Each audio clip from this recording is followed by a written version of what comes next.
जय श्री कृष्ण दोस्तों। पुरुषोत्तम मास महात्म्य के 12वें अध्याय में आपने जाना कि किस प्रकार द्रौपदी की अग्निकुंड से उत्पत्ति हुई। आशा करती हूँ कि आपने इससे पहले के सभी अध्याय ध्यानपूर्वक श्रवण किए होंगे।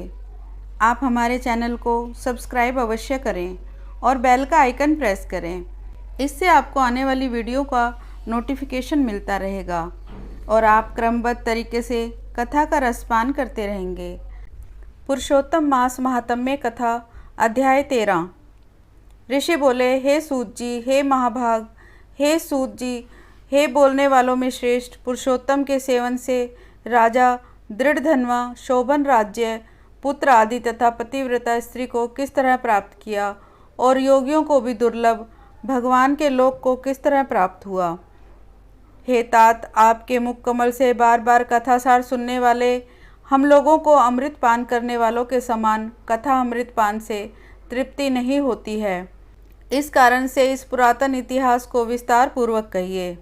हमारे भाग्य के बल से ही ब्रह्मा ने आपको दिखलाया है।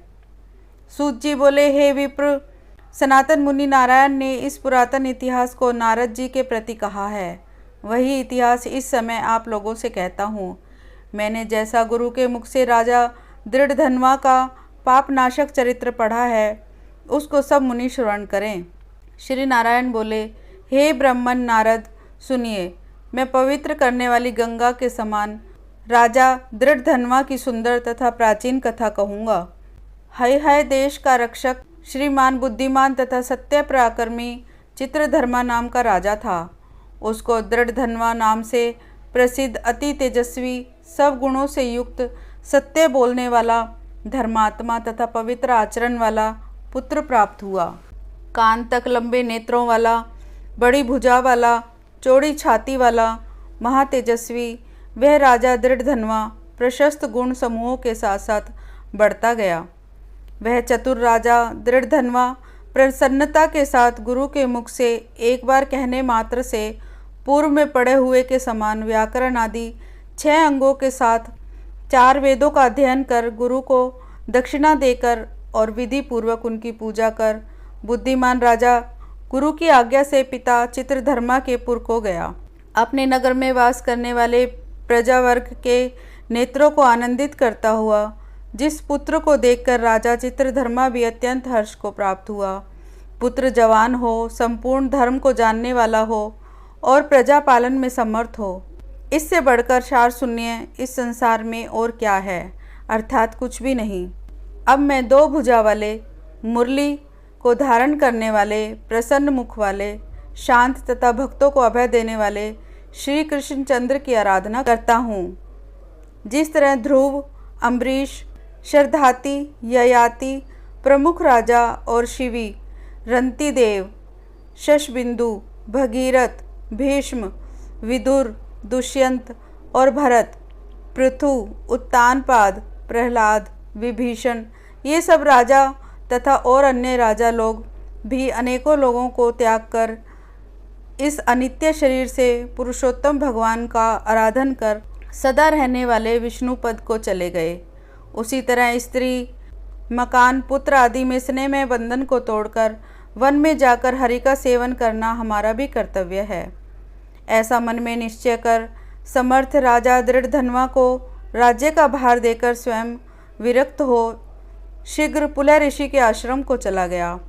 वहां जाकर संपूर्ण कामनाओं से निष्प्रेम हो और भोजन को त्याग कर हर समय मन से श्री कृष्ण चंद्र का स्मरण करता हुआ तप करने लगा। कुछ समय तक तप करके वह राजा चित्रवर्मा हरि भगवान के परम धाम को चला गया। राजा दृढ़धन्वा ने भी अपने पिता की वैष्णवी गति को सुना। उस समय पिता के परम धाम गमन से हर्ष और वियोग होने से शोकयुक्त राजा दृढ़धन्वा पितृभक्ति से विद्वानों के वचन में स्थित होकर पारलौकिक क्रिया को करने लगा। नीति शास्त्र में चतुर राजा दृढ़धन्वा अत्यंत शोभित पवित्र पुष्करावर्तक नगर में राज्य करने लगा। अच्छे स्वभाव वाली विदर्भ राज की कन्या उसकी स्त्री गुण सुंदरी नाम की थी। पृथ्वी पर रूप में उसके समान दूसरी कोई स्त्री न थी। उस गुण सुंदरी ने सुंदर, चतुर, शुभ आचरण वाले 4 पुत्रों को उत्पन्न किया और संपूर्ण लक्षणों से युक्त चारुमती नामक कन्या को उत्पन्न किया। चित्रवाक, चित्रवाहा, मणिमान और चित्रकुंडल नाम वाले वे सब बड़े मानी, शूर, अपने अपने नाम से पृथक विख्यात होने लगे।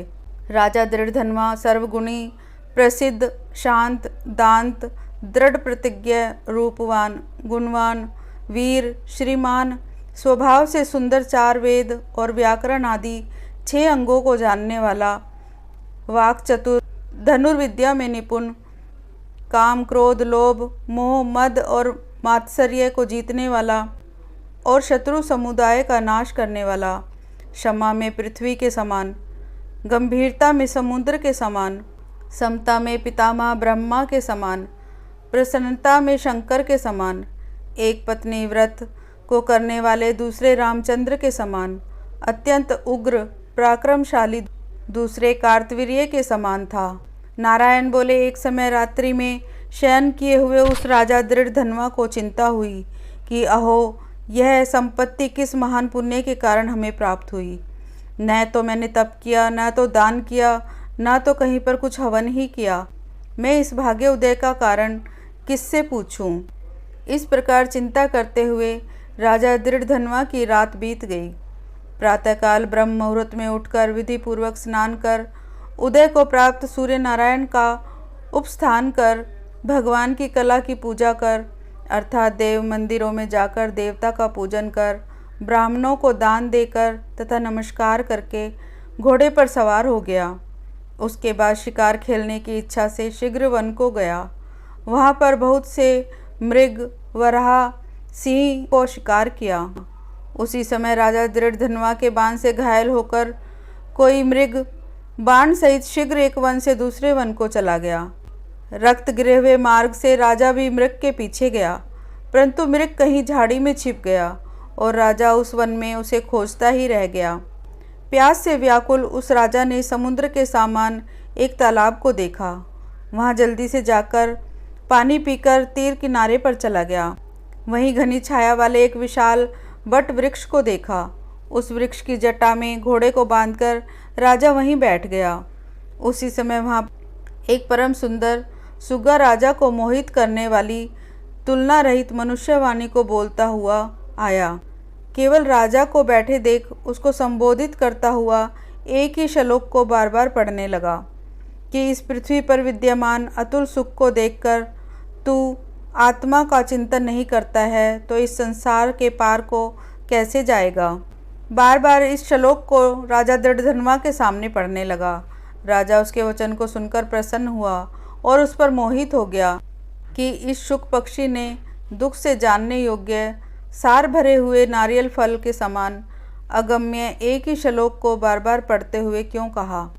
क्या यह वेदव्यास के श्रेष्ठ पुत्र सुखदेव जी तो नहीं हैं, जो कि श्री कृष्ण चंद्र के सेवक मुझको मूढ़ और संसार सागर में डूबा हुआ देखकर राजा परीक्षित के समान कृपा कर उद्धार करने की इच्छा से मेरे पास आए हैं।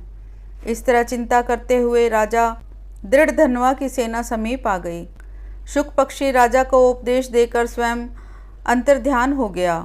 उस शुक पक्षी के वचन को स्मरण करता हुआ राजा अपने पुरी में आकर बुलाने पर भी वह नहीं बोलता और निद्रा रहित हो उसने भोजन को भी त्याग दिया। तब एकांत में उसकी रानी ने राजा से आकर पूछा। गुण सुंदरी बोली, हे पुरुषों में श्रेष्ठ, यह मन में मलिनता क्यों हुई।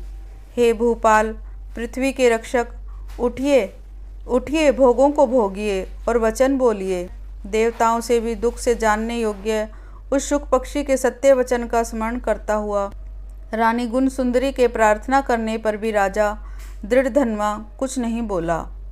पति के दुख से अत्यंत पीड़ित वह रानी भी दीर्घ श्वास लेकर अपने स्वामी की चिंता के उत्कट कारण को नहीं जान सकी। इस प्रकार चिंता में मग्न राजा का कितना ही समय बीत गया, परंतु संदेह सागर से पार करने वाला कोई भी कारण वह देख न सकी। नारद जी बोले, हे मुने, इस तरह चिंता को करते हुए पृथ्वीपति राजा दृढ़धन्वा का क्या हुआ सो आप कहें, क्योंकि हे मुने, निर्मल वैष्णव चरित्र थोड़ा भी यदि सुना जाए तो पापों का नाश हो जाता है। इस प्रकार पुरुषोत्तम मास महात्म्य में त्रयोदश अध्याय समाप्त हुआ। ओम श्री कृष्णाय नमः।